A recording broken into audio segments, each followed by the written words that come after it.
Bersyukur kita kepada Allah Subhanahu wa Ta'ala dengan mengucapkan Alhamdulillahirabbil alamin. Bersalawat kita kepada Nabi Muhammad dengan mengucapkan Allahumma shalli ala sayyidina Muhammad wa ala ali sayyidina Muhammad. Yang terhormat Dewan Juri yang baik hati, yang kami hormati panitia dengan segenap dedikasinya dan audiens yang semoga Allah rahmati. Kapal berlayar ke tepi pantai, angin menghembus menyambut para nelayan. Esai sebelumnya sudah luar biasa. Izinkan kami menyampaikan esai kami dengan semangat. Perkenalkan, saya Nadia, saya Wila Nurmala Putri. Kami mahasiswa Institut Agama Islam Negeri Rinci dengan bangga mempresentasikan esai kami. Baik, kami mulai dari latar belakang permasalahan. Oke, permasalahan lingkungan kini telah menjadi ancaman ekologi global. Data Sistem Informasi Pengelolaan Sampah Nasional 2024 itu mencatat timbulan sampah dari 342 kabupaten kota se-Indonesia itu mencapai 37 juta ton per tahun. Sedangkan pengurangan sampah hanya sebesar 1,33%, penanganan sampah sebesar 30,87%, sehingga sampah yang terkelola hanya sebesar 32,2%. Dari sampah yang tidak terkelola sebesar 67,8%. Masya Allah, sungguh angka yang sangat fantastis dan harus segera kita atasi. Jika tidak, maka akan berdampak pada ekologi. Data dari SIPSN juga mencatat bahwa sebesar 5 juta ton per tahun masyarakat sudah menyetor sampahnya kepada TPA total atau mendaur ulang sampahnya. Namun sebesar 9 juta ton per tahun masyarakat masih membuang sampah di TPA atau damping atau tempat terbuka seperti sungai, pinggir jalan, lampu atau bahkan semak-semak. Dan banyak juga yang membuang ke dalam drainase atau parit yang jelas-jelas ini akan berdampak pada ekologi. Next. Oke, berbagai program telah diterapkan oleh pemerintah, mulai dari TPA, TPS 3R, bank sampah dan yang lainnya. Tetapi di operasinya penuh ini sudah ada program 3R, reduce, recycle, dan penanganan sampah. Namun beban masyarakat masih sangat lambat. Maka dari itu kami ingin menyampaikan gagasan kami untuk menumbuhkan kesadaran masyarakat untuk menjaga lingkungan, yaitu dengan membentuk Grand Week Ulama yang bentuk kesadaran ekologis.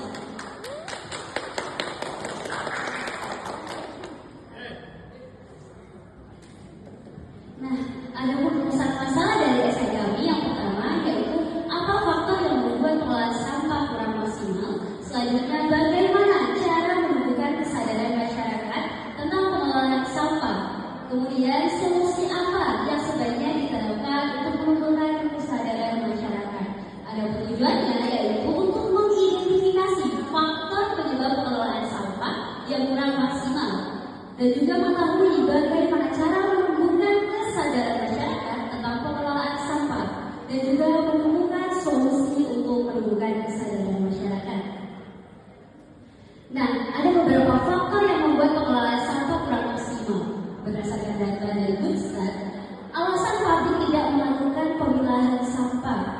Ada beberapa alasan, yaitu masyarakat merasa itu adalah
bahwasanya 22% umat muslim Indonesia paling percaya kepada pemuka agama dalam menyampaikan isu iklim dan lingkungan dibandingkan dengan aktivis lingkungan bahkan presiden dan menteri. Nah, dari data tersebut kami memberikan solusi yaitu Green Youth Ulama dan pemanfaatan sampah. Green Youth Ulama yaitu ulama muda yang tidak hanya memahami ajaran agama, tetapi juga memiliki literasi dan kemampuan dakwah kontekstual. Nah, mengapa harus ulama muda? Karena kita ketahui bahwasanya Indonesia sekarang sedang dalam masa bonus demografis, di mana usia produktif itu lebih besar 60% dibandingkan usia non produktif, sehingga diharapkan nantinya mereka mampu menggabungkan ajaran Islam tentang keseimbangan mizan, larangan membuat kerusakan di bumi, fasad, dan kemudian mengubah sampah menjadi sebuah produk yang bernilai ekonomis yang relevan dengan kehidupan masyarakat modern, bukan sekedar mengajak tetapi menggunakan teori VDM. Ini ada kontribusi Green Youth Ulama dalam upaya meningkatkan kesadaran masyarakat. Mereka bergerak di offline, online, dan melakukan aksi nyata serta bersosialisasi. Selanjutnya ada juga gambar contoh postingan Green Youth Ulama di media sosial. Nah, ayat dan hadis pendukung. Agama Islam ini sangatlah kompleks yang telah membahas berbagai persoalan yang ada di dunia. Salah satunya adalah permasalahan lingkungan, seperti di dalam Quran surah Al-A'raf ayat 56 yang artinya, dan janganlah kamu membuat kerusakan di bumi setelah Allah memperbaikinya. Ini berarti ketika kita menjaga lingkungan sama halnya kita sedang taat kepada Allah. Dan tetapi jika kita merusak lingkungan sama halnya kita sedang menentang perintah Allah. Nah, ayat dan hadis yang seperti inilah yang bisa digunakan oleh para Green Youth Ulama. Nah, ada solusi kedua yaitu tentang pemanfaatan sampah. Berdasarkan data dari SPSN, Sistem Informasi Pengolahan Sampah Nasional 2024 yang tertera pada diagram memperlihatkan bahwasannya ada sebanyak 38,29% sampah sisa makanan dan juga sampah plastik sebesar 19,47%. Nah, dari data tersebut itu adalah data-data pengelolaan sampah yang pada maksimal terbanyak. Nah, dari data tersebut kami memberikan solusi yaitu pengelolaan sampah. Dan contoh pemanfaatannya bisa menjadi sebagai paving block, ekoenzim, ekobrik, dan bata dari plastik. Nah, ini adalah salah satu contoh produk yang telah kami buat, yaitu ekobrik. Ekobrik ini dibuat dengan memanfaatkan sampah-sampah plastik yang dipadatkan ke dalam botol. Dan ini bisa digunakan sebagai pengganti kayu, pengganti besi, dan pengganti bata. Seperti yang bisa dilihat, contoh pemanfaatannya sebagai sofa atau kursi. Nah, selanjutnya ada contoh pemanfaatan ekoenzim. Ekoenzim ini adalah pemanfaatan sampah-sampah sisa dari buah dan sayur yang kemudian dicampurkan dengan cairan gula mineral, dan juga akan lebih baik lagi jika dicampurkan dengan cairan air bekas cucian beras. Nah, ekoenzim ini nanti akan difermentasi selama 3 bulan di tempat tertutup yang nanti akan menghasilkan enzim-enzim baik, bisa sebagai penetral bau di sewok-sewokan, bisa jadi untuk alat pengepel lantai, dan juga bisa sebagai pupuk. Nah, ekoenzim ini juga memiliki banyak manfaat lainnya. Selain pemanfaatan sampah ini sebagai bentuk kesadaran ekologis, pemanfaatan sampah ini juga memberi nilai ekonomis. Seperti banyak sudah dijual ekobrik dan ekoenzim ini di platform-platform digital seperti Shopee dan TikTok Shop. Nah, dari contoh pemanfaatan tadi sebenarnya sudah banyak sekali solusi yang bisa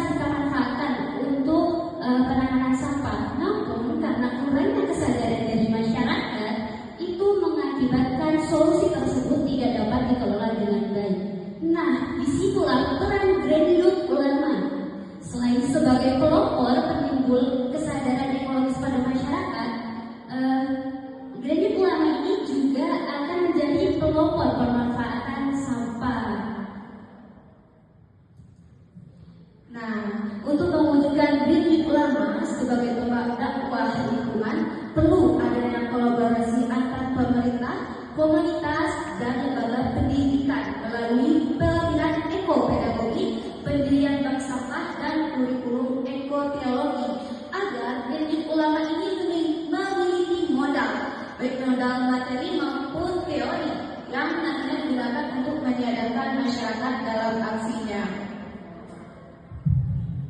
Nah, kesimpulannya, untuk menumbuhkan kesadaran masyarakat untuk pengelolaan sampah harus didasari dari kesadaran sehingga bisa dimanfaatkan teori VPRI untuk menumbuhkannya. Selain itu, untuk mengatasi masalah sampah bisa dilakukan daur ulang sampah dengan menggunakan sampah menjadi barang-barang yang bermanfaat, contohnya seperti puppy cloth, eco-brick, dan juga eco-enzim. Nelson Mandela mengatakan, tanggung jawab menjaga dunia ini bukan hanya pada satu orang, tetapi dimulai dari satu orang. Dan Dr. Jenny Goodell mengatakan, setiap individu berperan, setiap individu punya tugas, setiap individu mampu membawa perubahan. Namun, perubahan terbesar terjadi ketika kita bergerak bersama. Sekian presentasi dari kami. Terima kasih banyak kepada Dewan Juri dan audien yang sudah senantiasa mendengarkan paparan kami. Kami dengan senang hati menunggu saran, kritikan, dan pertanyaan yang nantinya bisa menyempurnakan gagasan ini. Sekian, wassalamualaikum warahmatullahi wabarakatuh. Baik, selanjutnya adalah sesi tanya jawab selama 10 menit oleh Dewan Juri. Kami silakan. Baik, terima kasih atas kesempatannya, Nagita, Viola. Jadi ide yang saya kembangkan itu Genjit Ulama, intinya ulama muda yang mendorong kesadaran ekologis. Nah, ide ini bagus. Saudara ingin mengajak ulama-ulama muda untuk bisa brandingkan dirinya di ulama ekologis. Dan saya, bagaimana saudara meyakinkan ulama muda itu untuk bisa mengajak atau membranding dirinya bahwa dia adalah ulama religius ulama ini? Oke, baik, terima kasih banyak Dewan Juri atas pertanyaannya. Untuk meyakinkan para pemimpin ulama ini agar bisa menerapkan apa itu misalnya ayat Al-Quran untuk dijadikan sebagai kesadaran dalam mengelola sampah, itu kan kami melakukan kolaborasi antara pemerintah, komunitas, dan juga sekolah, terutama di sekolah PT perguruan tinggi ya, karena kami menyasar yaitu adalah orang-orang muda, terutamanya di DIDN ataupun di perguruan tinggi. Mereka ini memiliki kreativitas dan juga pengetahuan dan etika untuk menyampaikan untuk memberikan kesadaran kepada masyarakat. Nah, terus gimana sih supayanya ulama muda ini yakin untuk ikut serta dalam Genjit Ulama ini? Sebenarnya banyak sekali hal-hal yang bisa kita lakukan selain tentang pasti kan ini kita sendiri tahu lihat kita scroll bahwasanya sekarang ini banyak sekali bencana-bencana alam yang terjadi itu karena pengaruh kerusakan alam dan kurangnya sadar masyarakat terhadap kesadaran ekologis. Nah, dari situ kita akan mengajak para ulama untuk berkontribusi untuk mempresentasikan atau mengajarkan ini kepada masyarakat dengan menyebutkan fakta-fakta yang terjadi tentang alam ini gitu. Jadi sehingga ada rasa mau ikut serta dari ulama ini untuk menjaga lingkungan gitu.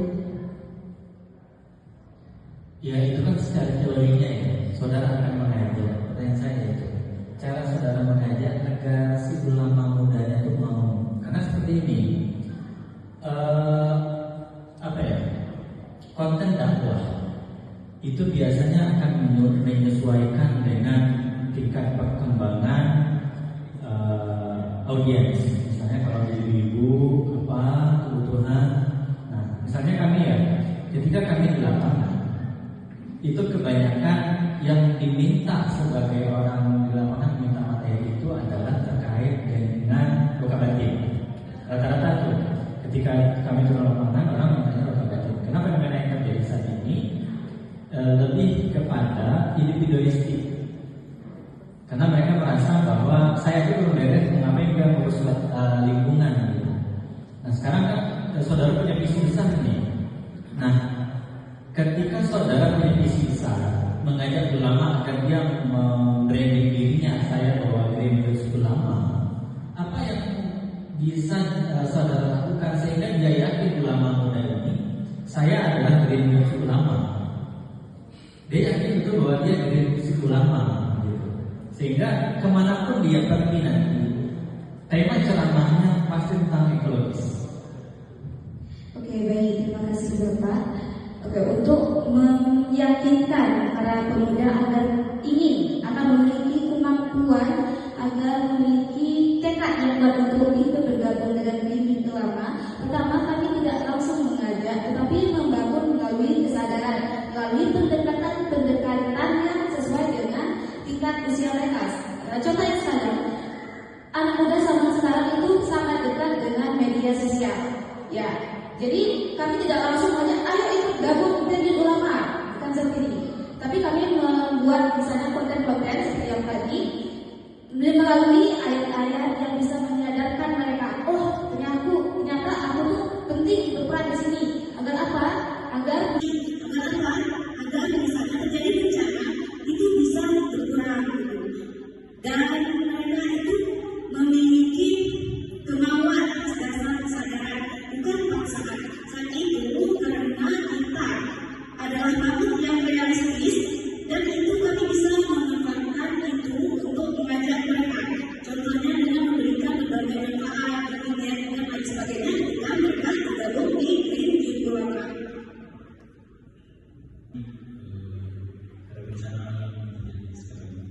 Gimana menurut saudara berdua, ada ulama senior yang menganggap pembakaran hutan itu hal yang biasa sudah dilakukan dari tahun ke tahun, dan kemudian sudah dilakukan oleh tidak manapun, dan menganggap bahwasanya orang-orang yang menentang pembakaran hutan itu adalah sebagai kelompok lagi. Pendapat Oke, baik, terima kasih banyak atas pertanyaan Bapak. Oke, ini kebetulan sebelum ini kami juga pernah mendengar bahwasanya ada konten yang mana debat terjadi, di mana ada ulama yang mengatakan bahwasanya kalau ini masuk lagi gitu kan. Tapi kita harus pahami dulu bahwasanya agama Islam itu adalah agama yang rahmatul lil alamin. Itu adalah ada oknum-oknum yang mungkin menyalahartikan atau salah pemahaman terkait dengan ayat-ayat atau hadis yang sudah ada di dalam Al-Quran sendiri.